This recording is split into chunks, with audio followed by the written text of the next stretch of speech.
Sir പറയാണോ ആദ്യം? ഞാൻ പറഞ്ഞോട്ടെ.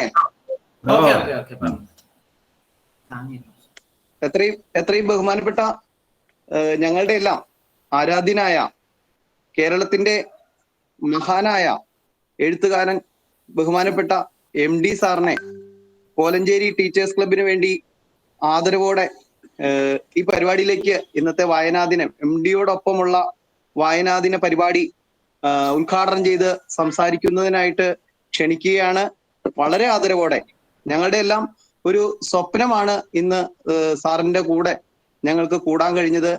അപ്പോൾ ഇത്രയും ബഹുമാനപ്പെട്ട ലോകത്തിന്റെ തന്നെ മലയാളികളുടെ അഭിമാനമായ ഞങ്ങൾ അധ്യാപകരെ സംബന്ധിച്ച് ഏറ്റവും സ്നേഹിക്കുന്ന, ബഹുമാനിക്കുന്ന, ആദരിക്കുന്ന ആരാധ്യനായ MD സാറിനെ ടീച്ചേഴ്സ് ക്ലബ് കോലഞ്ചേരിയുടെ നേതൃത്വത്തിലുള്ള വായനാദിന പരിപാടി ഉദ്ഘാടനം ചെയ്ത് സംസാരിക്കുന്നതിനായിട്ട് ആദരവോടെ ബഹുമാനത്തോടെ ക്ഷണിക്കുകയാണ്.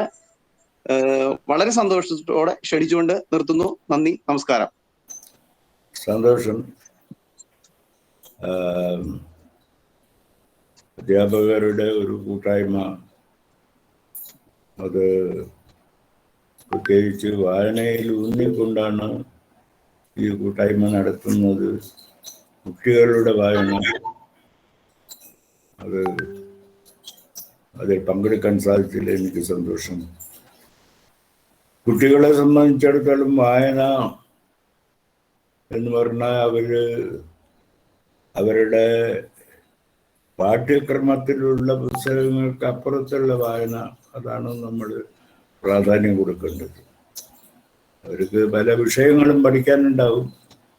അതിനപ്പുറത്ത് വേറെ കുറെ കാര്യങ്ങൾ ഉണ്ട് പുസ്തകങ്ങളിൽ. നമ്മുടെ മഹാകവികളുടെ കവിതകൾ പഴയ കാലത്ത് ഒന്നും ബൈഹാർട്ട് പഠിക്കേണ്ടതെന്നാണ് പറയുക. എല്ലാം ബൈഹാർട്ട് പഠിക്കണം. ഇപ്പൊ ബൈഹാർട്ട് പഠിക്കരുതെന്ന് പറയുന്ന ഒരു രീതി വന്നു. അതൊന്നും ശരിയല്ല.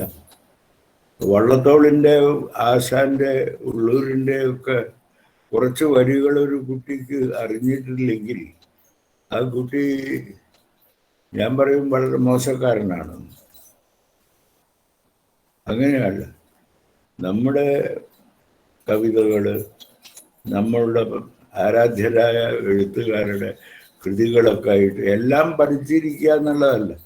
ഇതൊക്കെ ആയിട്ട് ഒരു ഇണക്കം, ബന്ധം, സാംസ്കാരിക ബന്ധം അവർക്കുണ്ടാക്കാൻ സാധിക്കണം. അതിന് സൗകര്യമുള്ള ഒരു വായനാ സമ്പ്രദായം അവർക്ക് വളർത്തിയെടുക്കണം. അത് നിങ്ങൾ സുഹൃത്തുക്കളായ അധ്യാപകർ ശ്രദ്ധിക്കേണ്ട ഒരു കാര്യമാണ്. സ്ഥിരം പാഠപുസ്തകങ്ങളുടെ ക്രമത്തിനപ്പുറത്ത് ചിലതൊക്കെ അറിയാനുണ്ട്, പഠിക്കാനുണ്ട്. അത് ആ വായനാ സംസ്കാരം, അത് രസിച്ച് വായിക്കുന്ന ഒന്നുണ്ടാവാം. പക്ഷെ ഈ രസിച്ച് വായിക്കുന്നതോടുകൂടി അവരുടെ അറിവിൻ്റെ ചക്രവാളങ്ങൾ വികസിക്കുന്നുണ്ട് ക്രമത്തിൽ, സാവകാശത്തിൽ. അപ്പം അതിൽ പങ്കാളികളായി തീരാൻ കുട്ടികളെ പ്രേരിപ്പിക്കുക, അവർക്കതിനുള്ള പുസ്തകങ്ങൾ കൊടുക്കുക. ഒരു കാര്യമുള്ളത്, കേരളത്തിൻ്റെ ഒരു വികാസത്തിൻ്റെ ഭാഗമാണ് ഞാൻ പറയുന്നത്. ഞാനൊക്കെ സ്കൂളിലൊക്കെ പഠിക്കുന്ന കാലത്ത് ഞങ്ങൾ കുറച്ച് പേര് വായിക്കാൻ താല്പര്യമുണ്ട്. പക്ഷേ അന്വേഷിക്കുമ്പോൾ ഞങ്ങളുടെ സ്കൂളിൽ ഒരു ഷെൽഫിൽ കൊള്ളുന്ന പുസ്തകം അത് കൂട്ടി വെച്ചിട്ടില്ല. ആ ചെറിയ മുറിയിലാണ് സ്പോർട്സ് സാധനങ്ങൾ വെക്കുന്നത്. അത് ഒഴിവുള്ള സമയത്ത് ഈ ഷെൽഫ് തുറന്ന് നമുക്കൊരു നല്ല പുസ്തകം കിട്ടും. ഇന്നിപ്പോൾ അതല്ല. ഇന്ന് ഒരുമാതിരി എല്ലാ സ്കൂളുകളിലും ഭേദപ്പെട്ട ലൈബ്രറികൾ ഉണ്ടായിട്ടുണ്ട്. ഞാൻ പോയിട്ടുള്ള സ്കൂളുകളിലൊക്കെ ഞാൻ കണ്ടിട്ടുണ്ട്. നല്ല ലൈബ്രറികൾ ഉണ്ടായിട്ടുണ്ട്. ഓരോ ഗ്രാമത്തിലും ഉണ്ടായിട്ടുണ്ട്. പണ്ട് ഗ്രാമത്തിലൊന്നുമില്ല. ഞാനൊക്കെ കുട്ടിയായിരുന്ന കാലത്ത് വായനയിൽ താല്പര്യമുള്ളതുകൊണ്ട് എനിക്ക് വെക്കേഷൻ കാലത്തൊക്കെ വല്ല പുസ്തകം കിട്ടണമെങ്കിൽ 6 നാഴിക കുന്നുംപുറത്ത് കൂടെ നടന്നാൽ വേറെ കുമരനെല്ലൂർ എന്ന് പറഞ്ഞ സ്ഥലത്ത് എത്തിയിട്ട് അവിടെ നിന്ന് വേണം പുസ്തകം എടുക്കാൻ. ഇന്ന് അത് മാറിയിരിക്കുന്നു. മിക്കവാറും എല്ലാ ഗ്രാമത്തിലും ഭേദപ്പെട്ട ലൈബ്രറികളുണ്ട്. എല്ലാ സ്കൂളുകളിലും നല്ല ലൈബ്രറികളുണ്ട്. സ്കൂളുകളിലെ ലൈബ്രറികളൊക്കെ കണ്ടാൽ നമുക്ക് അത്ഭുതം തോന്നും. ആ നിലയിൽ വളർന്നിരിക്കണം. അതിന് കുട്ടികളെ പ്രോത്സാഹിപ്പിക്കണം. വായനയിൽ അവരുടെ അറിവിൻ്റെ ചക്രവാളങ്ങൾ വികസിക്കുകയാണ്. അവർ വലിയൊരു സമ്പത്ത് നേടുകയാണ് എന്നുള്ളതായിരിക്കും അവർ മനസ്സിലാക്കുന്നത് ഈ വായനയിലൂടെ.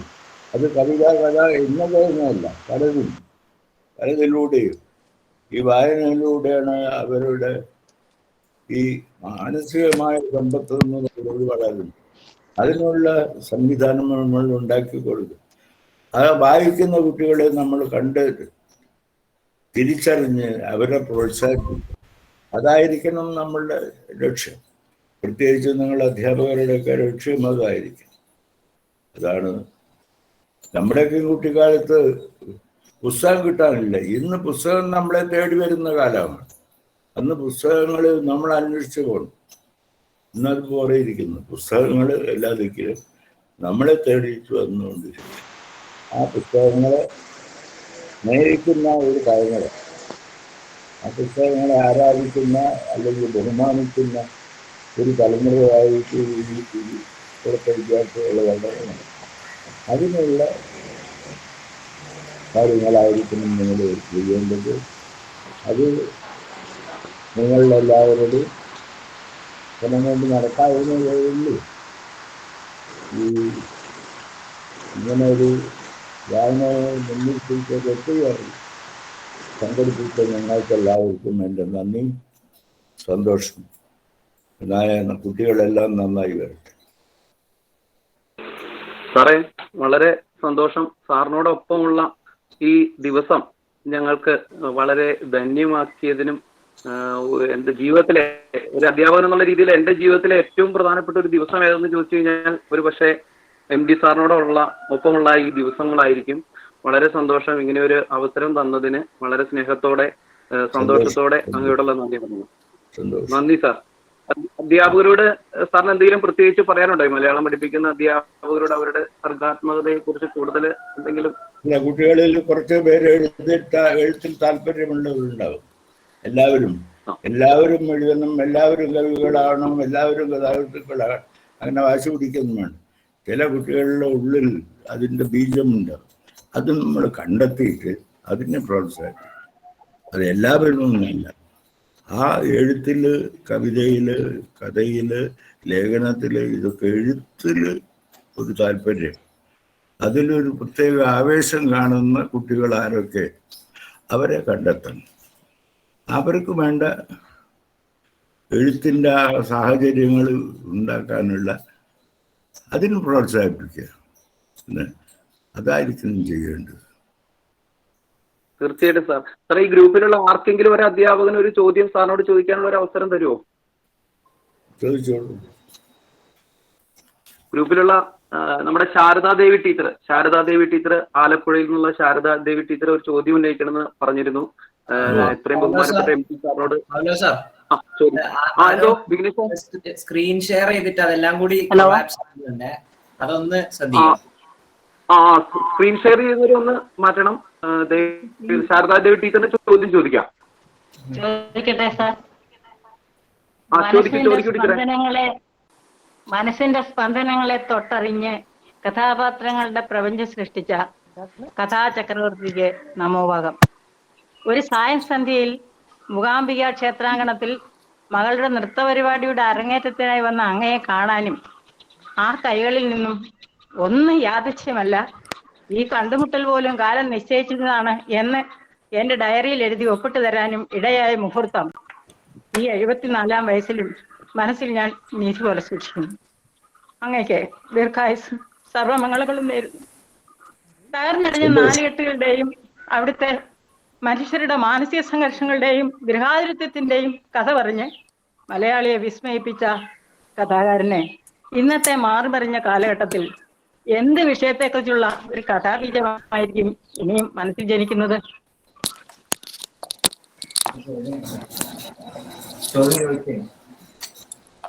എല്ലാ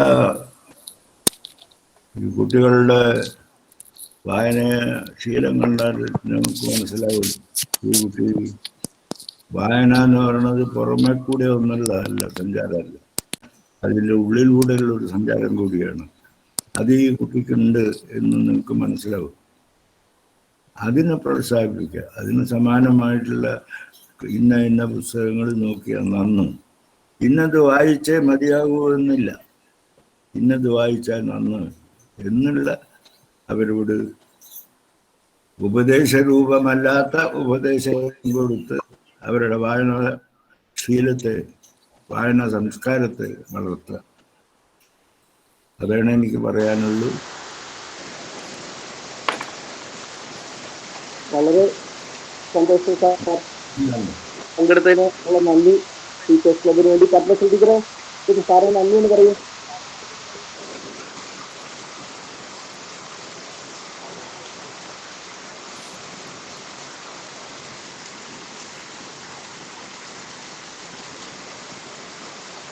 സാറേ വളരെ സന്തോഷം.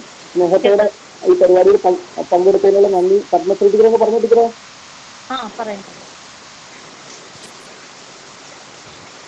നമസ്കാരം. മലയാള സാഹിത്യത്തിലും ചലച്ചിത്ര രംഗത്തും എക്കാലത്തും ആരാധ്യനായ ശ്രീ MT സാറിനോടൊപ്പം ഇന്നത്തെ ദിനം പങ്കുവെക്കാനായതിൽ ഉള്ള സന്തോഷം ആദ്യമേ അറിയിക്കുന്നു. നമ്മുടെ ഈ പരിപാടിയിൽ സാന്നിധ്യം കൊണ്ടും മഹത്തായ വാക്കുകൾ കൊണ്ടും സമ്പന്നമാക്കിയ ഏറ്റവും ബഹുമാന്യനായ ശ്രീ MT സാറിനോടുള്ള നന്ദിയും കടപ്പാടും ടീച്ചേഴ്സ് ക്ലബിന്റെ പേരിൽ അറിയിക്കുന്നു. MTയോടൊപ്പം എന്ന ഈ പരിപാടിയിൽ ഇന്നത്തെ ദിവസം നമുക്ക് പങ്കെടുക്കാൻ സാധിച്ചത് അദ്ദേഹത്തിന്റെ കുടുംബാംഗമായ ശ്രീ വിഘ്നേഷിന്റെ സഹായത്തോടെയാണ്. വിഘ്നേഷിനോടുള്ള നന്ദിയും കടപ്പാടും ഏറെ സ്നേഹത്തോടെ അറിയിക്കുന്നു. നന്ദി sir.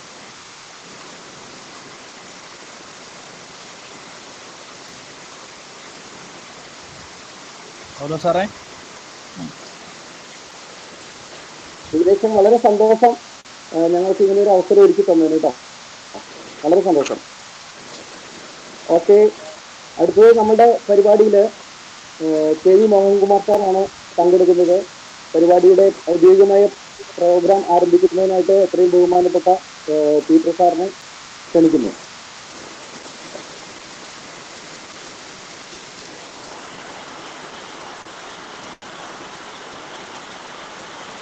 Peter sir group join ചെയ്ത് ലെഫ്റ്റ് ആയി തോന്നുന്നു. നൗഫൽ സാറേ.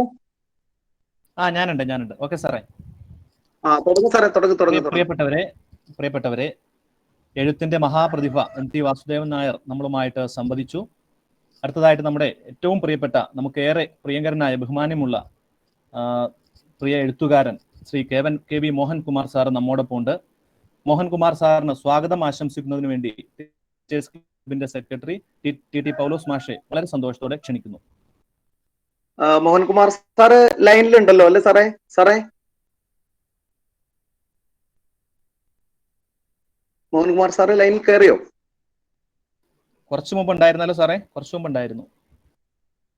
അപ്പൊ ലെഫ്റ്റ് ആയി തോന്നുന്നു.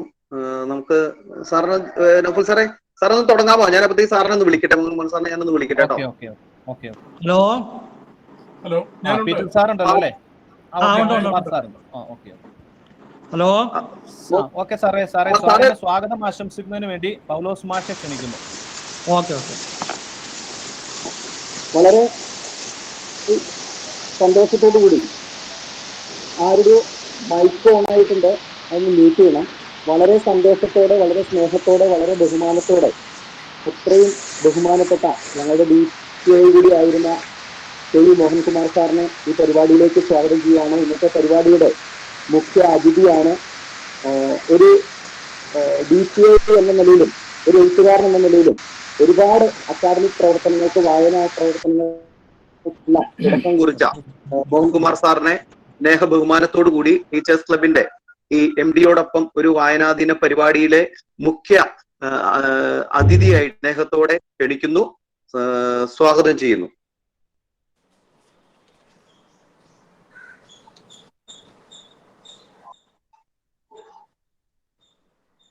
നൗഫൽ സാറേ, സാറിനെ വിളിച്ചോളൂ.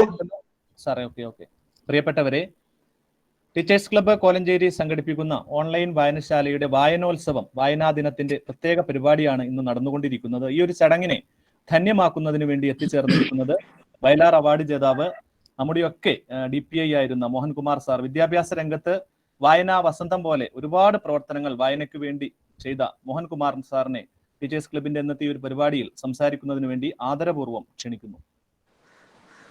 നമസ്കാരം. കേൾക്കാമല്ലോ അല്ലേ? കേൾക്കാം സാർ, കേൾക്കാം. നമസ്കാരം എല്ലാവർക്കും. കോലഞ്ചേരി ടീച്ചേഴ്സ് ക്ലബിന്റെ പ്രസിഡന്റും ഈ യോഗത്തിന്റെ അധ്യക്ഷനുമായ ശ്രീ TV പീറ്റർ, ക്ലബിന്റെ സെക്രട്ടറി ശ്രീ TT പൗലോസ്, ക്ലബിലെ അംഗങ്ങളായ പ്രിയപ്പെട്ട അധ്യാപകരെ, അനധ്യാപകരെ, അധ്യാപകര് അല്ലാത്ത എഴുത്തിനെയും വായനയെയും സ്നേഹിക്കുന്ന, പുസ്തകങ്ങളെയും സ്നേഹിക്കുന്ന പ്രിയപ്പെട്ട സുഹൃത്തുക്കളെ, എല്ലാവർക്കും എൻ്റെ വായന ദിനാശംസകൾ. ഞാൻ തുടക്കത്തിൽ കുറച്ചൊരു ടെൻഷനിലായിരുന്നു. കാര്യം എനിക്ക് ഓഡിയോ കിട്ടുന്നില്ലായിരുന്നു. MD സാർ പറഞ്ഞു ഒന്നും എനിക്ക് കേൾക്കാൻ കഴിഞ്ഞില്ല. ഇപ്പോഴാണ് എനിക്ക് ഓഡിയോ ശരിയായത്. MD സാർ പറഞ്ഞ കാര്യങ്ങൾ എനിക്കൊന്ന് റെക്കോർഡ് ക്ലിപ്പിംഗ് ഒന്ന് അയച്ചാൽ ഉണ്ട് ഉപകാരം. സംസ്ഥാനത്തെ പൊതുവിദ്യാലയങ്ങളിലെ സംസ്ഥാന സർക്കാർ നടപ്പിലാക്കി വരുന്ന മലയാള തിളക്കം എന്ന പരിപാടി കോലഞ്ചേരി ടീച്ചേഴ്സ് ക്ലബ്ബ് വികസിപ്പിച്ചെടുത്തതാണ് എന്നത് ശരിക്കും എനിക്കൊരു പുതിയ അറിവാണ്. ഞാൻ പൊതുവിദ്യാഭ്യാസ ഡയറക്ടറായിരുന്ന കാലത്താണ് സർവശിക്ഷ അഭിയാൻ മുഖേന മലയാള തിളക്കം പരിപാടി നമ്മുടെ സംസ്ഥാനത്തെ പൊതുവിദ്യാലയങ്ങളിൽ നടപ്പാക്കിയത്. ഈ ഒരു അറിവിന്റെ പശ്ചാത്തലത്തിൽ ഞാൻ ടീച്ചേഴ്സ് ക്ലബിനെ പ്രത്യേകം അഭിനന്ദിക്കുകയാണ്. അതുപോലെ അധ്യാപകരുടെ ഇടയിൽ പുസ്തക വായനയെ പ്രോത്സാഹിപ്പിക്കുന്നതിന് ഓൺലൈൻ വായന എന്നൊരു കൂട്ടായ്മയ്ക്ക് രൂപം കൊടുക്കുന്നതിലും ടീച്ചേഴ്സ് ക്ലബ് ഒരുപാട് എഫർട്ട് എടുത്തതായിട്ട് മനസ്സിലാക്കാൻ കഴിഞ്ഞു. തീർച്ചയായിട്ടും അത് ഒരുപാട് ഗുണം ചെയ്യുന്നൊരു കാര്യമാണ് വിദ്യാഭ്യാസ മേഖലയിൽ. ഞാൻ പ്രത്യേകം അഭിനന്ദിക്കുകയാണ്. ഇങ്ങനെയൊരു പശ്ചാത്തലത്തിലെ വായനയുടെ പ്രാധാന്യത്തെക്കുറിച്ച് ഇന്ന് ഈ വായനാ ദിനത്തിൽ കോലഞ്ചേരി ടീച്ചേഴ്സ് ക്ലബിലെ അധ്യാപകരെയും അതിലെ അംഗങ്ങളെയും പറഞ്ഞ് മനസ്സിലാക്കേണ്ട ഒരു കാര്യമില്ല എന്ന് എനിക്കറിയാം. അങ്ങനെ പറയുന്നത് തന്നെ ഒരു വകത്വമായിരിക്കും. വായനയുടെ മഹാത്മ്യം എന്നേക്കാൾ കൂടുതലായിട്ട് അറിയുന്നവരോട് ഞാൻ വായനയുടെ മഹാത്മ്യത്തെക്കുറിച്ച് പറയുന്നത് ശരിയല്ല. ശരിക്ക് പറയാൻ മറ്റു ചില കാര്യങ്ങളുണ്ട്. പ്രത്യേകിച്ചും 3 വർഷത്തോളം ഞാൻ പൊതുവിദ്യാഭ്യാസ വകുപ്പിന്റെ ഡയറക്ടറായിട്ടും ഹയർ സെക്കൻഡറി ഡയറക്ടറായിട്ടും അതുപോലെ തന്നെ എഡ്യൂക്കേഷന്റെ സ്പെഷ്യൽ സെക്രട്ടറിയുമായിട്ടൊക്കെ ജോലി നോക്കിയിരുന്ന ഒരു പശ്ചാത്തലത്തിൽ എങ്ങനെ കുട്ടികളെ വായനയിലേക്ക് കൊണ്ടുവരാം, അതിനെ അധ്യാപകർക്ക് എന്ത് പങ്ക് വഹിക്കാൻ കഴിയും എന്ന് ഈ വായന ദിനത്തിൽ നമ്മൾ ചർച്ച ചെയ്യുന്നത് ഉചിതമായിരിക്കുമെന്ന് ഞാൻ കരുതുകയാണ്. കാരണം എൻ്റെ വിദ്യാർത്ഥിയായിരുന്ന കാലത്തെ അനുഭവങ്ങൾ പങ്കുവെച്ചുകൊണ്ട് ഞാൻ ചില കാര്യങ്ങൾ പറയാൻ ആഗ്രഹിക്കുകയാണ്. ഒരു അധ്യാപകന് അല്ലെങ്കിൽ അധ്യാപികയ്ക്ക് തൻ്റെ മുന്നിലിരിക്കുന്ന ഓരോ വിദ്യാർത്ഥിയെയും രൂപപ്പെടുത്തുന്നതിലും അവരുടെ വ്യക്തിത്വം വികസിപ്പിച്ചെടുക്കുന്നതിലും അവരുടെ ശരിയായ രീതിയിൽ മോൾഡ് ചെയ്യുന്നതിലും അവർക്കൊരു ദിശാബോധം ഉണ്ടാക്കി കൊടുക്കുന്നതിലും എത്രത്തോളം പങ്കുണ്ട് എന്ന് ബോധ്യപ്പെടുത്തുന്ന ചില അനുഭവങ്ങൾ എൻ്റെ ജീവിതത്തിൽ ഉണ്ടായിട്ടുണ്ട്. ഒന്നാമത് ഇന്ന് വായനാ ദിനമായതുകൊണ്ട് ഞാൻ പറയാൻ ആഗ്രഹിക്കുകയാണ്. ഞാൻ വായന ആരംഭിക്കുന്നത് 5ാം ക്ലാസ്സിൽ പഠിക്കുമ്പോഴാണ്. പാഠപുസ്തകത്തിന് പുറമേയുള്ളൊരു വായന ആരംഭിക്കുന്നത് 5ാം ക്ലാസ്സിൽ പഠിക്കുമ്പോഴാണ്. എനിക്ക് 10 വയസ്സ് ഉള്ളപ്പോഴാണ്. വിശക്കുന്ന മനുഷ്യ പുസ്തകം കയ്യിലെടുക്കൂ, അത് ആയുധമാക്കൂ എന്ന് ബർട്ടോൾഡ് ബ്രെഹ്ത് പറഞ്ഞ പ്രശസ്തമായ ഒരു ഉദ്ധരണി മനസ്സിലേക്ക് കടന്നു വരുന്നതിനൊക്കെ എത്രയോ കാലം മുമ്പ് എൻ്റെ ചേട്ടനാണ് എന്നോട് പുസ്തക വായനയുടെ പ്രാധാന്യം പറഞ്ഞു തന്നത്. അച്ഛൻ്റെ മരണം കഴിഞ്ഞ് ഞങ്ങളുടെ കുടുംബം കുറച്ചൊരു പ്രയാസങ്ങളിലൊക്കെ കഴിയുന്നൊരു കാലമായിരുന്നു. സാമ്പത്തികമായിട്ട് വരുമാനമൊന്നും ഇല്ലായിരുന്നൊരു കാലം. പലപ്പോഴും ഒരു 1-2 വർഷക്കാലം ഞങ്ങൾ വല്ലാതെ ബുദ്ധിമുട്ടിയ ഒരു കാലം ഉണ്ടായിരുന്നു. ആ കാലത്ത് തന്നെ ചേട്ടന് ജോലിയില്ല, ഞാനും ചേട്ടന് മാത്രമേ ഉള്ളൂ, അമ്മയും മാത്രമേ ഉള്ളൂ. ഇങ്ങനെ അമ്മയുടെ നാട്ടിലെത്തിക്കഴിഞ്ഞാൽ ഒരുപാട് ഈ പ്രയാസങ്ങൾ അനുഭവിച്ചിരുന്ന ഒരു കാലത്ത് പലപ്പോഴും ഭക്ഷണം പോലും സമയത്ത് കിട്ടാത്ത ഒരവസ്ഥയുണ്ടായിരുന്നു. ചിലപ്പോൾ മുടങ്ങി പോകുന്ന അവസ്ഥയൊക്കെ ഉണ്ടായിരുന്നു. അങ്ങനെ ഇരിക്കുമ്പോൾ ചേട്ടൻ ധാരാളം പുസ്തകങ്ങൾ എടുത്ത് ഇങ്ങനെ വായിക്കുന്നതിലാണ്. ചേട്ടനേക്കാളും 13 വയസ്സിന് മൂത്തതായിരുന്നു. ചേട്ടൻ ഇംഗ്ലീഷിലും മലയാളത്തിലുള്ള ധാരാളം പുസ്തകങ്ങൾ എടുത്ത് വളരെ ആസ്വാദ്യതയോടെ ഇങ്ങനെ വായിക്കുന്നതാണ്. അപ്പം ഞാൻ ചേട്ടനോട് ചോദിക്കും, ചേട്ടന് വിശപ്പൊന്നും ഇല്ലേ എന്ന് ചോദിക്കുമ്പോൾ ചേട്ടൻ പറയും, നല്ല പുസ്തകങ്ങൾ വായിച്ചാൽ മതി, വിശപ്പ് അറിയത്തില്ല. അങ്ങനെ വിശപ്പിനെ മറികടക്കാൻ വേണ്ടിയാണ് ശരിക്കും പറഞ്ഞാൽ ഞാൻ വായിച്ചു തുടങ്ങിയത്.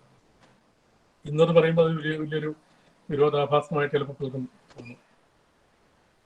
എന്നാലും സത്യം അതാണ്. അങ്ങനെ ചേട്ടൻ എനിക്ക് ധാരാളം ബാലസാഹിത്യ കൃതികൾ, അറബി കഥകളും ഗോസായി പറഞ്ഞ കഥകളും കാരൂറിൻ്റെയും ലളിതാംബി അന്തർജനത്തിൻ്റെയും മാലിയുടെയും ഒക്കെ കൃതികൾ കൊണ്ടുതരും. ഒരുപാട് ബാലസാഹിത്യ കൃതികൾ ചേട്ടൻ വായനശാലയിൽ നിന്ന് എടുത്തുകൊണ്ടുവരും. അങ്ങനെയാണ് ശരിക്കും പറഞ്ഞാൽ ഞാൻ വായനയുടെ ലോകത്തിലേക്ക് കടക്കുന്നത്. ഈ വായനയുടെ ലോകത്തിലേക്ക് കടന്നപ്പോൾ അതിൻ്റെ ഒരു വല്ലാത്തൊരു സുഗന്ധം ശരിക്കും അനുഭവപ്പെടുകയാണ്. വല്ലാത്തൊരു പുസ്തകങ്ങളുടെ ഒരു ഉന്മത്തമായ ഗന്ധം ഞാൻ അനുഭവിച്ചു തുടങ്ങുകയായിരുന്നു. ആ ഒരു ഉന്മാദത്തിൽ നിന്ന് എനിക്ക് പിറകോട്ട് പോകാനായിട്ട് കഴിഞ്ഞിട്ടിരിക്കുക. പുസ്തകങ്ങളുടെ ഉന്മത്തമായ ഗന്ധമില്ലാതെ ജീവിക്കാൻ കഴിയാത്തൊരവസ്ഥയാണ് അന്ന് മുതൽ ഇന്ന് വരെയും. ഞങ്ങളുടെ നാട്ടിലെ 2 പ്രധാന ഗ്രന്ഥശാലകളുണ്ടായിരുന്നു. അവിടുന്ന് ചേട്ടൻ പുസ്തകങ്ങൾ എടുത്തുകൊണ്ട് തരുന്നു. 2 വർഷം കൊണ്ട് 7ാം ക്ലാസ്സൊക്കെ ആയപ്പോഴത്തേക്കും ഞാൻ ആ 2 ഗ്രന്ഥശാലകളിലെയും കുട്ടികൾക്കുള്ള മുഴുവൻ പുസ്തകങ്ങൾ വേണ്ട ഒരു 600-700ഓളം പുസ്തകങ്ങൾ വായിച്ചു കഴിഞ്ഞിരുന്നു. ആണ് എൻ്റെ വായനയിലേക്കുള്ള ഒരു വഴി. എന്നാൽ ഞാൻ ആദ്യമായിട്ടൊരു ഇംഗ്ലീഷ് പുസ്തകം വായിക്കുന്നത് ഒരു അധ്യാപകന്റെ പ്രേരണയിലാണ്. ഞാൻ ചേർത്തല സൗത്ത് ഗവൺമെന്റ് UP സ്കൂളിൽ പഠിക്കുന്ന കാലത്ത് ഞങ്ങളെ ക്രാഫ്റ്റ് പഠിപ്പിച്ചിരുന്ന സുബ്രഹ്മണ്യൻ സാറ് ഒരു ദിവസം എന്നെ സ്റ്റാഫ് റൂമിലേക്ക് കൂട്ടിക്കൊണ്ടുപോയി. അവിടെയാണ് പുസ്തകങ്ങളൊക്കെ ഒരു അലമാരയിൽ സൂക്ഷിച്ചിരുന്നത്. അതിൽ നിന്നൊരു ഇംഗ്ലീഷ് പുസ്തകം, കുട്ടികൾക്കുള്ള ഒരു ഇംഗ്ലീഷ് പുസ്തകം എടുത്തെനിക്ക് അദ്ദേഹം തരികയാണ്. നമുക്കറിയാം, എൻ്റെയൊക്കെ പ്രായത്തിലുള്ളവർക്ക്, ആ തലമുറയിൽപ്പെട്ടവർക്കറിയാം, ഞങ്ങളൊക്കെ 5ാം ക്ലാസ്സിലാണ് ഇംഗ്ലീഷ് പഠിക്കാൻ തുടങ്ങിയത്. ഇംഗ്ലീഷിന്റെ ആൽഫബറ്റ് പഠിക്കാൻ തുടങ്ങിയത് 5ാം ക്ലാസ്സിലാണ്. 6ാം ക്ലാസ്സിൽ പഠിക്കുമ്പോഴും സുബ്രഹ്മണ്യൻ സാർ എന്നെ കൊണ്ടുപോയിട്ട് കുട്ടികൾക്കൊരു ബാലസാഹിത്യ കൃതി, അത് ഈ ഗണപതിയെ കുബേരൻ അദ്ദേഹത്തിന്റെ പ്രാതലിന് ക്ഷണിക്കുന്നതിനെ കുറിച്ചുള്ള വളരെ ഇലസ്ട്രേഷൻസ് ഒക്കെ ഉള്ള ഒരു പുസ്തകമായിരുന്നു. ചെറിയൊരു ബുക്കായിരുന്നു. വളരെ മനോഹരമായ ഒരു പുസ്തകമാണ്. വളരെ ലളിതമായ ഭാഷയിൽ എഴുതിയൊരു പുസ്തകം. പക്ഷെ അത് വായിച്ച് മനസ്സിലാക്കാൻ എനിക്ക് കുറച്ച് പ്രയാസം വന്നു. കാര്യം ഞാൻ ഇംഗ്ലീഷ് പഠിക്കാൻ തുടങ്ങിയിട്ട് 1 വർഷമേ ആയിട്ടുള്ളൂ. പക്ഷെ സുബ്രഹ്മണ്യ സാർ പറഞ്ഞു അത് വായിക്കണം എന്ന് പറഞ്ഞു. അങ്ങനെ വായിച്ചു. ഏതെങ്കിലും വാക്കുകളുടെ അർത്ഥം അറിയാതെ വരികയാണെങ്കിൽ ഡിക്ഷണറി നോക്കി അർത്ഥം കുറിച്ച് വയ്ക്കണം എന്ന് പറഞ്ഞു. ഞാനിങ്ങനെ അർത്ഥം കുറിച്ച് വെച്ചു. 2-3 തവണ ഞാൻ ആ പുസ്തകം വായിച്ചു കഴിഞ്ഞപ്പോൾ എനിക്ക് ആ പുസ്തകത്തിലെ കഥ മനസ്സിലായി. അങ്ങനെയാണ് ശരിക്കും പറഞ്ഞാൽ ഇംഗ്ലീഷ് പുസ്തകങ്ങൾ വായിക്കാനുള്ളൊരു പ്രേരണ എൻ്റെ മനസ്സിലേക്ക് ഉണ്ടാകുന്നത്. ഒരു അധ്യാപകന്റെ പ്രേരണ മൂലമാണ് അങ്ങനെ സംഭവിച്ചത്. അദ്ദേഹം ഒരു ഭാഷ പഠിപ്പിക്കുന്ന അധ്യാപകനായിരുന്നില്ല, ക്രാഫ്റ്റ് പഠിപ്പിക്കുന്ന അധ്യാപകനായിരുന്നു എന്നുകൂടി പ്രത്യേകം ഓർക്കേണ്ടതായിട്ടുണ്ട്. അതിനുശേഷം അതുപോലെ വീണ്ടും ഒരു ഇടപെടൽ ഒരു അധ്യാപകന്റെ ഭാഗത്തുനിന്ന് ഉണ്ടായത് ഞാൻ 8ാം ക്ലാസ്സിൽ പഠിക്കുമ്പോഴാണ്. 8ാം ക്ലാസ്സിൽ പഠിക്കുമ്പോൾ ബാലയുഗം എന്ന് പറയുന്ന ഒരു കുട്ടികളുടെ മാസികയിൽ എൻ്റെ ഒരു കഥ, 4 പേജുള്ള ഒരു കഥ, സത്യാഗ്രഹത്തിന്റെ ഫലം അച്ചടിച്ചുള്ളൂ.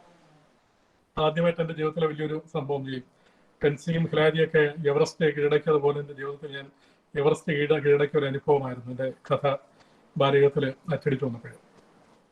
ഈ കഥ ക്ലാസ്സിലെ കുട്ടികളുടെ ഇടയിലൊക്കെ ഭയങ്കര ചർച്ചയായി. കാര്യം ഒരു കുട്ടിയുടെ കഥയൊക്കെ അച്ചടിച്ചു വരിക എന്ന് പറഞ്ഞാൽ അന്ന് വലിയ സംഭവമാണ്.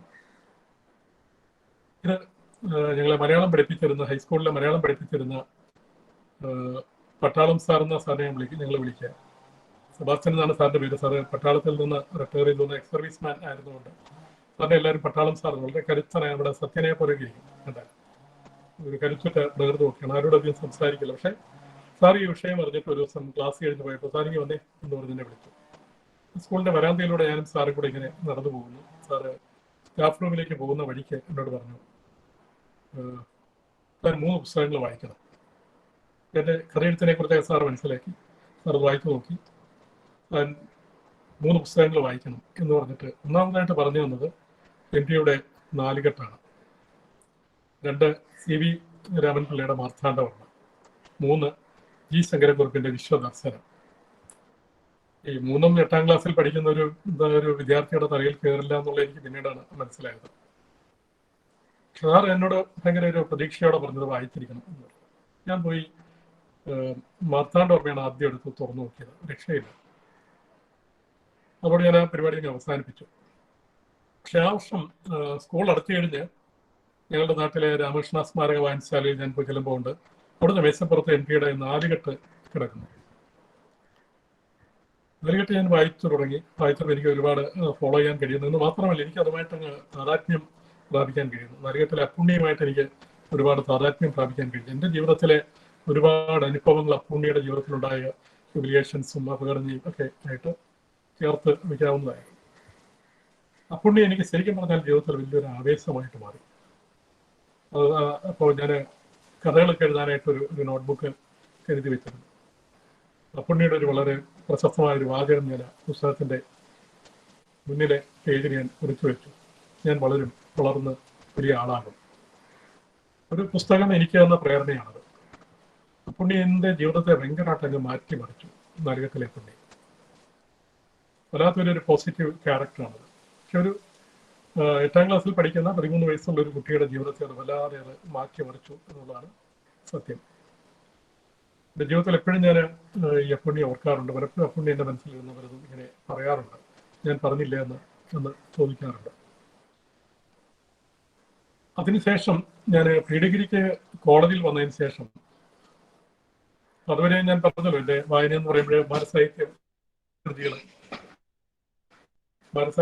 കഴിഞ്ഞിട്ട് ഞാൻ പിന്നെ നേരെ പോകുന്നത് ഡിറ്റക്റ്റീവ് നോവലുകളിലേക്കാണ്. എന്നെ വായനയിലൊക്കെ ഗൈഡ് ചെയ്യാനൊന്നും പിന്നീട് ആരുമില്ലായിരുന്നു. അപ്പം അതിലേക്ക് പോയി. പിന്നെ ഒരുപാട് ഹാസ്യകൃതികളിലേക്ക് വേളു-കൃഷ്ണൻകുട്ടി, സഞ്ജയൻ, അതുപോലെ EV കൃഷ്ണപിള്ള, അങ്ങനെയുള്ളവരുടെ ഒരുപാട് ഹാസ്യ കൃതികളിലേക്കൊക്കെ അതൊക്കെ വായിക്കാൻ ഇടയായി. പക്ഷെ ഒരു സീരിയസ് റീഡിങ്ങിലേക്ക് ഞാൻ പോയിരുന്നില്ല. പ്രീ-ഡിഗ്രിക്ക് ഞാൻ പഠിക്കുന്ന സമയത്താണ് എൻ്റെ എഴുത്ത് തിരിച്ചറിയുന്ന ജോർജ് ഓമൻ സാർ എന്ന് പറയുന്ന കവി. അദ്ദേഹം അക്കാലത്ത് വളരെ പ്രശസ്തനായ ആധുനിക കവികളിൽ ഏറ്റവും പ്രശസ്തനായ ഒരു കവിയായിരുന്നു. പക്ഷെ അദ്ദേഹം ഒരുപാട് അറിയപ്പെടാതെ പോയ ഒരു കവിയാണ്. അലിയുന്ന ദൂരത്തിൽ, അമർഷകാർ എന്ന പറഞ്ഞ ലാവയും തീയും അദ്ദേഹത്തിൻ്റെ വളരെ പ്രശസ്തമായ കൃതികളാണ്. ഒരു ദിവസം ജോർജ് ഓമൻ സാറ് എന്നെ വിളിച്ചിട്ട് പറഞ്ഞു, തൻ്റെ എഴുത്തും വായനയൊക്കെ ഒരുപാട് മാറാനുണ്ട്. താൻ ഡിഗ്രി വിദ്യാർത്ഥിയായി, ഇനിയും പഴയ രീതിയിലുള്ള വായനയല്ല വേണ്ടത് എന്ന് പറഞ്ഞിട്ട് സക്കറിയുടെ കുന്ന് എന്ന കഥാ സമാഹാരം എനിക്ക് തരികയാണ്. അന്നാണ് ഞാൻ ആദ്യമായിട്ട് ഒരു മുതിർന്നവർക്കായുള്ള ഒരു രചന വായിക്കുന്നത്. വീട്ടിലെ മലയാള നാട് പോലുള്ള വാരികളൊക്കെ വരുത്തുന്നെങ്കിൽ പോലും എനിക്കതൊന്നും അങ്ങോട്ട് പലതും കാക്കനാടിൻ്റെ ഒക്കെ നോവലിലേക്കൊന്നും അങ്ങനെ കടന്നു ചെല്ലാൻ കഴിയില്ലായിരുന്നു. പക്ഷെ സക്കറിയുടെ കുന്ന് വായിച്ചു കഴിഞ്ഞപ്പോൾ എനിക്കൊരു എഴുത്തിനെ കുറിച്ചുള്ള ഒരു പുതിയ ഒരു ദിശാബോധം ഉണ്ടായി. അതിനുശേഷം ഞാൻ ഒ.വി. വിജയന്റെ അരിമ്പാറകൾ എന്ന ഒ.വി. വിജയന്റെ കഥകൾ തിരഞ്ഞെടുത്ത് അരിമ്പാറകൾ വായിക്കുന്നു. ഈ അരിമ്പാറകളിലൂടെ വായിച്ചപ്പോൾ ചെയ്യാൻ മൃഗാംഗമോഹന്റെ ഒക്കെ കഥയൊക്കെ വായിച്ചു കഴിഞ്ഞപ്പോൾ എൻ്റെ അരിമ്പാറകളെ പാറകൾ വായിക്കുന്നു. പാറകൾ വായിച്ചു കഴിഞ്ഞപ്പോൾ മൃഗാംഗമോഹന്റെ കഥയൊക്കെ വായിച്ചു കഴിഞ്ഞപ്പോഴത്തേക്ക് എനിക്ക് വല്ലാത്തൊരു ആവേശമായി. എഴുത്തിലൊക്കെ ഭയങ്കര ഒരു പുതിയ ആവേശമാവുകയാണ്.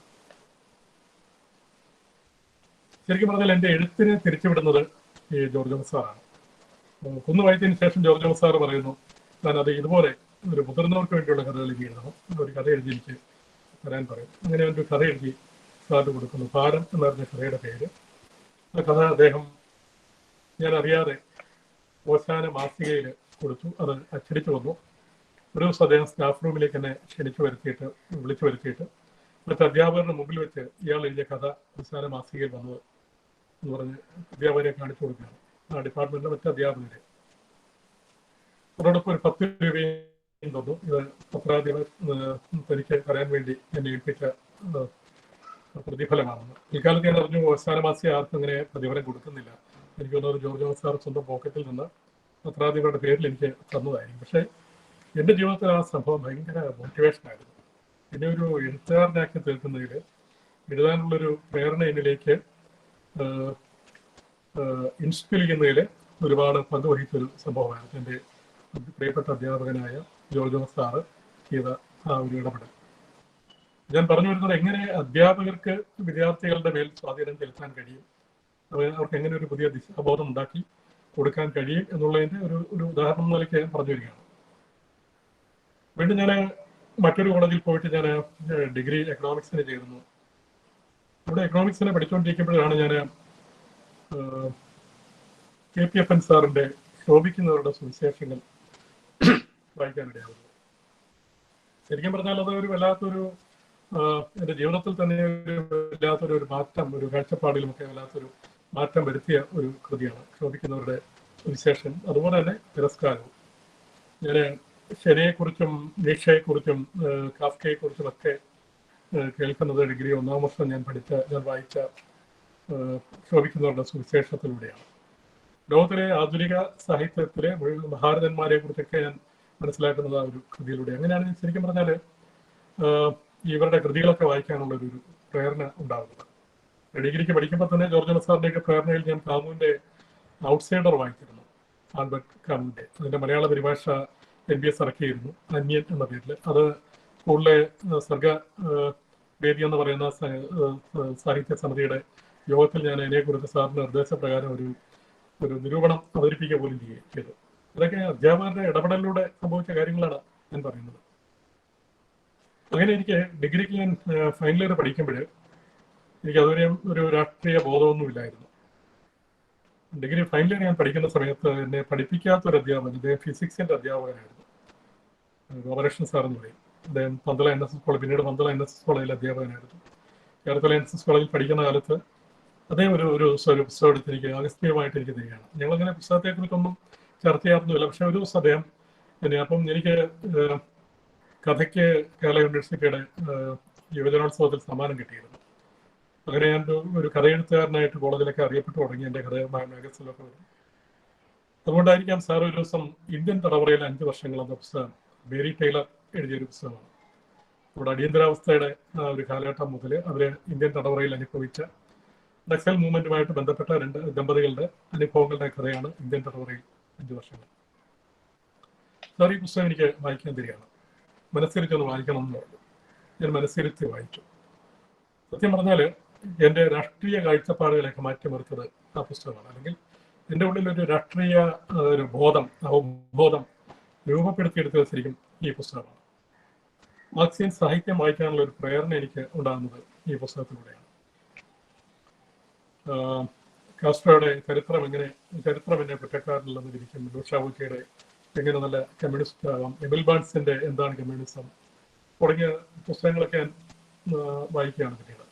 അതുപോലെ മാനിഫെസ്റ്റോ, മാർക്സും ഏംഗൽസും കൂടെ എഴുതിയ മാനിഫെസ്റ്റോ, ഇതൊക്കെ പിന്നീട് ഇതിൻ്റെ ഭാഗമായിട്ട് വായിക്കാം. അങ്ങനെ ആ വായനയാണ് എന്നെ നിരൂധയിലേക്ക് കൊണ്ടുവരുന്നത്.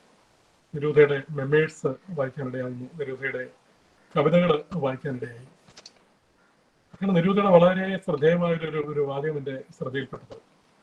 നിരൂധയുടെ വീട്ടിലൊരിക്കൽ അഗസ്റ്റോ പിനോഷയുടെ പട്ടാളക്കാര് തെരച്ചിൽ വന്നു. അവിടെ അദ്ദേഹത്തിന് വീട് തിരയാനായിട്ട് വന്നു, വാറണ്ടുമായിട്ട് വന്നു. അപ്പൊ നിരൂധ അവരോട് ചോദിച്ചൊരു ചോദ്യമുണ്ട്, നിങ്ങൾ എന്താണ് തിരയുന്നത്? നിങ്ങൾ ആയുധമാണ് തിരയുന്നതെങ്കിൽ ഒന്നുപോലും നിങ്ങൾക്ക് ഇവിടുന്ന് കണ്ടെടുക്കാൻ കഴിയില്ല.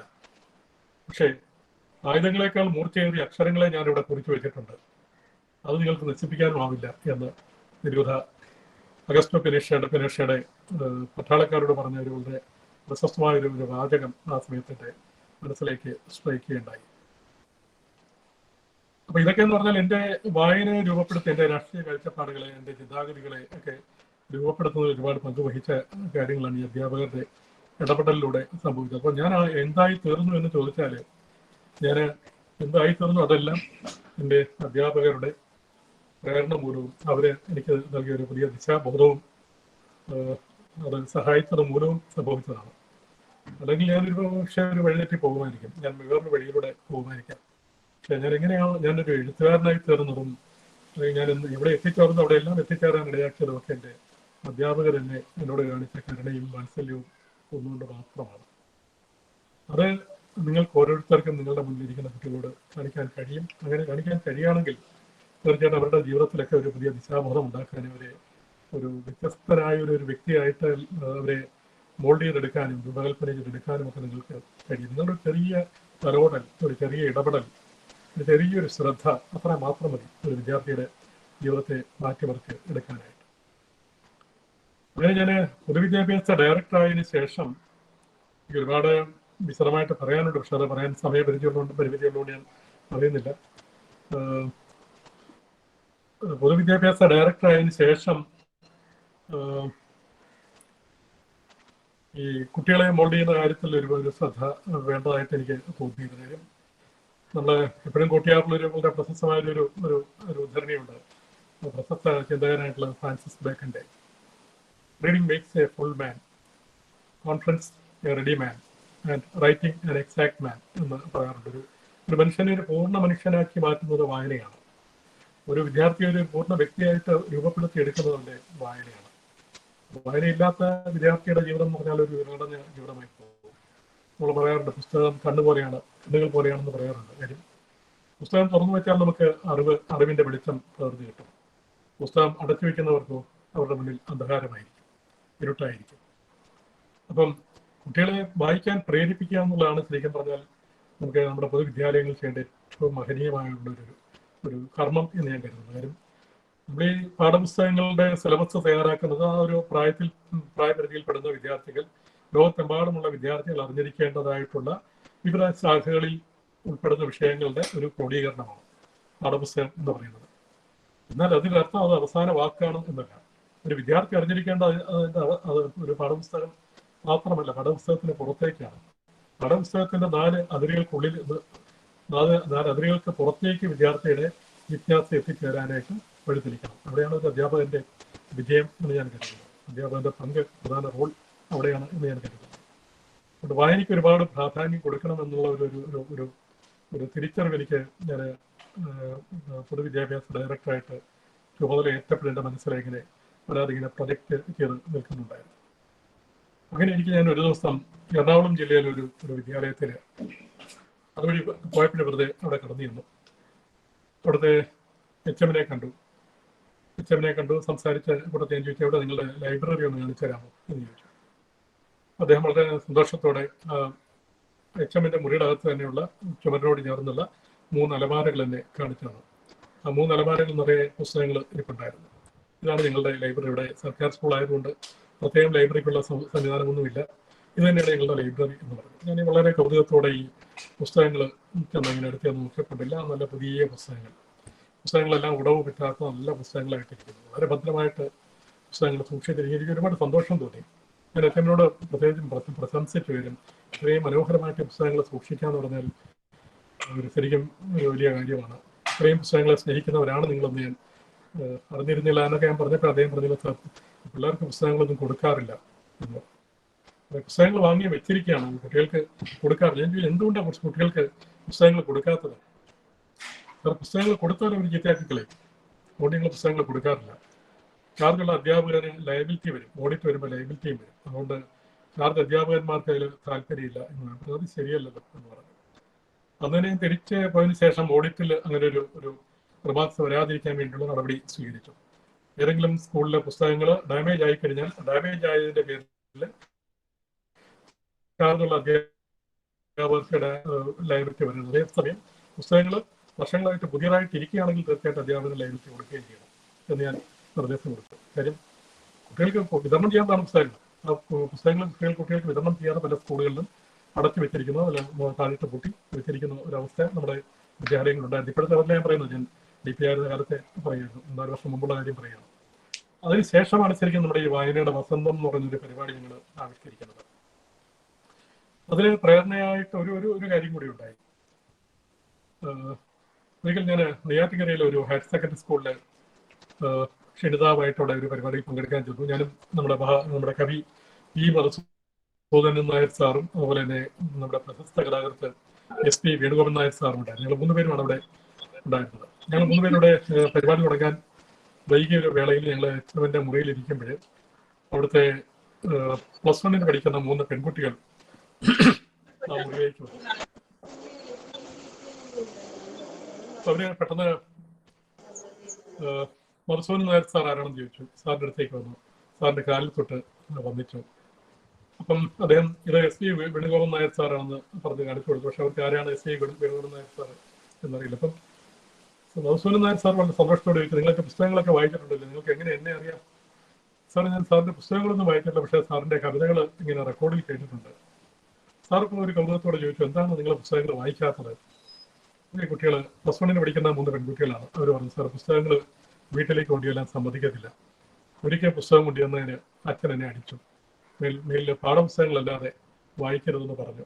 അതിനുശേഷം വീട്ടിൽ പുസ്തകങ്ങൾ കിട്ടിയിട്ടില്ല എന്ന് പറഞ്ഞു. ഹൈസ്കൂളിൽ പഠിക്കുന്ന കാലത്ത് മറ്റു 2 പെൺകുട്ടികൾ ഇതേ അനുഭവം തന്നെ പറഞ്ഞു, വീട്ടിൽ പുസ്തകം കൊണ്ടുവരാൻ പാടില്ല, വീട്ടുകാർ വഴക്ക് പറയും, പാഠപുസ്തകങ്ങളെ വായിക്കാവൂ എന്ന് വീട്ടിൽ കർശന നിർദ്ദേശമുണ്ട്. സത്യം പറഞ്ഞാൽ ഈ 2 അനുഭവങ്ങൾ ഞാൻ അന്നത്തെ വിദ്യാഭ്യാസ മന്ത്രിയായിരുന്ന രവീന്ദ്രൻ മാഷുമായിട്ട് പങ്കുവച്ചു. മാഷോട് പറഞ്ഞു, വളരെ കഷ്ടമാണ് നമ്മൾ പുസ്തകങ്ങൾ വാങ്ങുകയും ലൈബ്രറികൾ ശക്തിപ്പെടുത്തുകയൊക്കെ ചെയ്യും, പക്ഷേ കുട്ടികളെ വായിക്കാനായിട്ട് അനുവദിക്കാത്തൊരു സംസ്കാരം നമ്മുടെ രക്ഷിതാക്കൾക്കിടയിലുണ്ട്. കുട്ടികൾക്ക് പുസ്തകങ്ങൾ കൊടുക്കാത്തൊരു സംസ്കാരം നമ്മുടെ പല അധ്യാപകർക്കിടയിലുമുണ്ട്. നമുക്ക് ഇനി ഒന്ന് മറികടക്കണം, അതിന് നമുക്ക് ഒരു പുതിയ പദ്ധതി കൊണ്ടുവന്നൂടെ എന്ന് ചോദിച്ചു. സാർ മാഷ് വളരെ താല്പര്യത്തോടെ അതിനെ സ്വീകരിച്ചത്. തീർച്ചയായിട്ടും അത് വേണം എന്ന് പറഞ്ഞു. അങ്ങനെ ഒരു 10 കോടി രൂപയുടെ ഒരു പ്രോജക്റ്റിന് പ്രപ്പോസൽ കൊടുക്കുകയാണ് DPL നിലയ്ക്ക്. ഒന്ന്, രവീന്ദ്രൻ മാഷ് വിദ്യാഭ്യാസ മന്ത്രി ആയതുകൊണ്ട് മാത്രവും തോമസ് ഐസക് സാറ് ധനകാര്യമന്ത്രി ആയതുകൊണ്ട് മാത്രമാണ് ശരിക്കും ആ ഒരു പദ്ധതിക്ക് അംഗീകാരം കിട്ടിയത്. 10 കോടി രൂപയ്ക്ക് കേരളത്തിലെ പൊതുവിദ്യാലയങ്ങളിൽ പുസ്തകങ്ങൾ വായിക്കാനും നമ്മുടെ ലൈബ്രറികൾ സ്ട്രെങ്തൻ ചെയ്യാനും അതോടൊപ്പം തന്നെ ഒരു പുതിയ ആശയം കൂടി ഞങ്ങൾ കൊണ്ടുവന്നു. അതിനകത്ത് രവീന്ദ്രൻ മാഷിന്റെ വലിയൊരു പങ്കുണ്ട്. ഓരോ ക്ലാസ് മുറികളിലും, പ്രത്യേകിച്ച് UP ക്ലാസ്സുകളിൽ 5ഉം 6ഉം 7ഉം ക്ലാസ്സുകളിൽ ഓരോ ക്ലാസ് മുറിയിലും ഓരോ ഗ്രന്ഥാലയം ഉണ്ടാവണം, ഓരോ പുസ്തക ശേഖരം ഉണ്ടാവണം. എന്തിനാണെന്ന് വെച്ചാൽ ഹൈസ്കൂളൊക്കെ ആകുമ്പോൾ കുട്ടികൾ കുറച്ചൊന്നും മുതിർന്നു കഴിയും.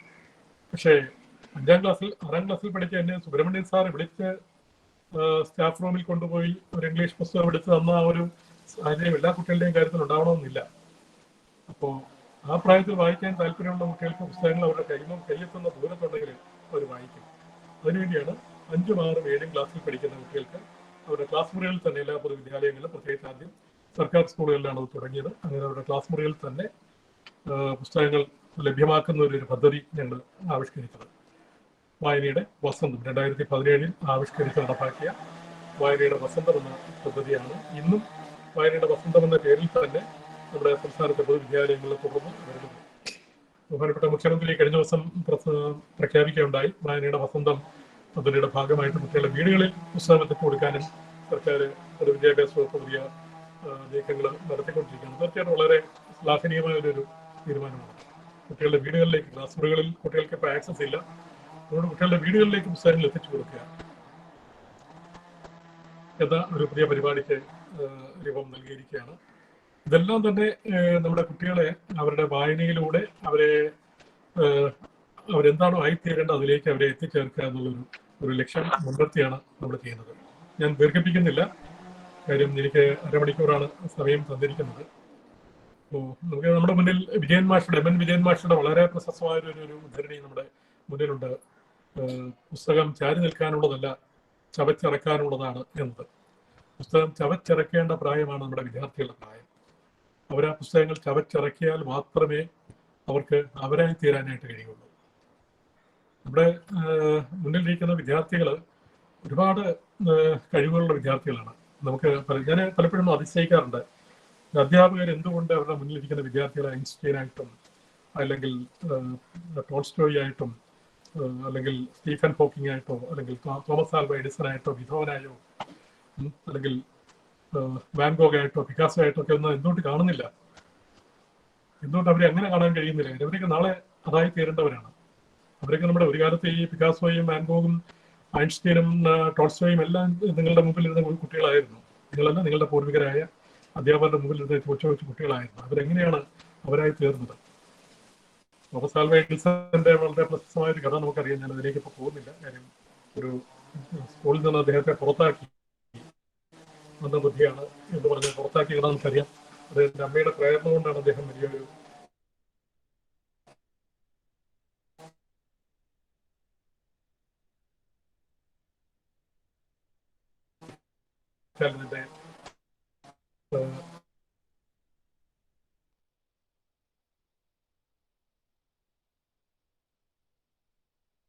പുറത്താക്കിയതാണ്.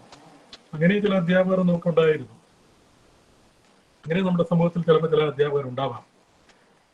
അവരെല്ലാവരെയും തിരുത്തേണ്ട മറ്റ് അധ്യാപകരുടെ കൂടി കടമയാണ്. ഭൂരിപക്ഷ അധ്യാപകരും ഉൾപ്രശ്നങ്ങളായിട്ടുള്ള അധ്യാപകരാണ്, കുട്ടികളെ സ്നേഹിക്കുന്നവരാണ്, കുട്ടികൾക്ക് ദിശാബോധം നൽകുന്നവരാണ്. എന്നാൽ ചുരുക്കം ചിലർ അങ്ങനെ അല്ലാത്തവരുണ്ട്. അവർക്ക് അവരുടേതായിട്ടുള്ള ഒരുപാട് ഗാർഹിക പ്രശ്നങ്ങളോ അല്ലെങ്കിൽ മറ്റെന്തെങ്കിലുമൊക്കെ വിഷയങ്ങൾ അവരെ ബാധിക്കുന്നുണ്ടാവും. നമുക്ക് പക്ഷേ കുട്ടികളുടെ കാര്യം വരുമ്പോൾ നമുക്ക് തീർച്ചയായിട്ടും ഇതെല്ലാം മാറ്റിവെച്ചുകൊണ്ട് നമ്മുടെ കുട്ടികൾക്ക് ഒരു പുതിയ ദിശാബോധം ഉണ്ടാക്കാനായിട്ട് എങ്ങനെ വായനയിലൂടെ അതിന് സഹായിക്കാൻ കഴിയും എന്ന് നമുക്ക് അവരെ മനസ്സിലാക്കി കൊടുക്കണം. ഓരോ പുസ്തകവും ഓരോ പ്രകാശ ഗോപുരമാണ്. എൻ്റെ ഉദ്ധരണിയല്ല, ഇത് രവീന്ദ്രൻ മാഷ വിദ്യാഭ്യാസ മന്ത്രിയായിരുന്ന രവീന്ദ്രൻ മാഷ ഇടയ്ക്കിടയ്ക്ക് പറയാറുള്ള ഒരു ഉദ്ധരണിയാണ്. ഓരോ പുസ്തകവും ഒരു പ്രകാശ ഗോപുരമാണ്. ഓരോ അധ്യാപകനും ഒരു അധ്യാപികയും ഒരു പ്രകാശ ഗോപുരമാണ്. ഈ രണ്ട് പ്രകാശ ഗോപുരങ്ങൾ തമ്മിലുള്ള ഒരു സങ്കലനമാണ് കുട്ടികളെ വായനയിലേക്ക് കൊണ്ടുവരേണ്ടത്. അധ്യാപകരിൽ നിന്നും പ്രകാശം ചൊരിയുന്നത് പോലെ പുസ്തകങ്ങളിൽ നിന്നും പ്രകാശം ചൊരിയണം. ആ പ്രകാശം വേണം നമ്മുടെ കുട്ടികൾക്ക് അവരുടെ ജീവിതത്തിലേക്കുള്ള ജീവിതബന്ധാവിലേക്കുള്ള വഴി യാത്ര തെളിച്ചു കൊടുക്കാൻ. അതിന് ഈ വായനാ ദിനം നമുക്ക് കഴിയട്ടെ എന്ന് ഈ അവസരത്തിൽ ഞാൻ ആശംസിക്കുകയാണ്. ഈ ഒരു അവസരത്തിൽ ഞാൻ ഒരുപാട് ആദരിക്കുന്ന സ്നേഹിക്കുന്ന MD വാസുദേവൻ നായർ സാറിനോടൊപ്പം നിങ്ങളെ അഭിസംബോധന ചെയ്യാൻ എനിക്ക് അവസരമൊരുക്കിയ കോലഞ്ചേരി ടീച്ചേഴ്സ് ക്ലബിലെ പ്രിയപ്പെട്ട അംഗങ്ങൾക്ക്, പ്രിയപ്പെട്ട അധ്യാപകർക്ക് എല്ലാവർക്കും എൻ്റെ സ്നേഹവും നന്ദിയും അറിയിക്കുകയാണ്. നിങ്ങൾക്ക് എല്ലാവർക്കും എൻ്റെ വായന ദിന ആശംസകൾ. ഒരിക്കൽ കൂടി ഞാൻ ഒരു മുൻ വിദ്യാഭ്യാസ രംഗത്തെ ഒരു പ്രവർത്തകൻ എന്ന നിലയ്ക്ക് അഭ്യർത്ഥിക്കുകയാണ്. നിങ്ങളുടെ മുന്നിൽ വന്നിരിക്കുന്ന കുട്ടികളെ തിരിച്ചറിയാനായിട്ട് ശ്രമിക്കണം. അവർക്കൊരു ചെറിയ തലോടലെങ്കിലും കൊടുക്കാൻ നിങ്ങൾക്ക് കഴിയണം. നിങ്ങൾക്ക് ഒരുപാട് മിറക്കിൾസ് നമ്മുടെ ഈ പൊതുസമൂഹത്തിൽ ഉണ്ടാക്കാൻ കഴിയും. നമ്മുടെ പൊതുസമൂഹത്തിൽ ഒരുപാട് ഗ്രേറ്റ് പേഴ്സണാലിറ്റീസിനെ ഇവോൾവ് ചെയ്തെടുക്കാനായിട്ട് അത് വഴിതെളിക്കും. അതിന് എല്ലാ അധ്യാപകർക്കും കഴിയട്ടെ എന്ന്, എല്ലാ രക്ഷിതാക്കൾക്കും കഴിയട്ടെ എന്ന് ആശംസിച്ചുകൊണ്ട് എൻ്റെ വാക്കുകൾ ചുരുക്കുകയാണ്. ഇനി ചോദ്യങ്ങൾ ഉണ്ടെങ്കിൽ ആ ചോദ്യങ്ങൾ ചോദിക്കാം. സാറേ കുറച്ചു പേർക്ക് സാറിന്റെ എഴുത്തുമായി ബന്ധപ്പെട്ട് കുറച്ച് കാര്യങ്ങൾ ചോദിക്കണമെന്ന് അറിയിച്ചിട്ടുണ്ട്. തുടരാമല്ലോ അല്ലേ? ആവർത്തന സ്വഭാവം ഇല്ലാതെ ചോദിക്കാം. ഒരാൾ ആവർത്തിക്കാതെ ഓക്കെ. Thank you sir. നമുക്കറിയാം സാറിന്റെ എഴുത്ത് അനുഭവവുമായി ബന്ധപ്പെട്ട് ഒരുപാട് കാര്യങ്ങൾ മോഹൻകുമാർ സാറ് നമ്മളുമായിട്ട് പങ്കുവെച്ചു. നമ്മുടെ ഈ ഒരു ചർച്ചയുടെ രണ്ടാം ഘട്ടത്തിൽ സാറുമായിട്ട് സംവദിക്കാനായിട്ട് കുറച്ചുപേര് പറഞ്ഞിട്ടുണ്ട്. ആദ്യമായിട്ട് കായംകുളം, ആലപ്പുഴ ജില്ലയിലെ കായംകുളത്തു നിന്നും CNP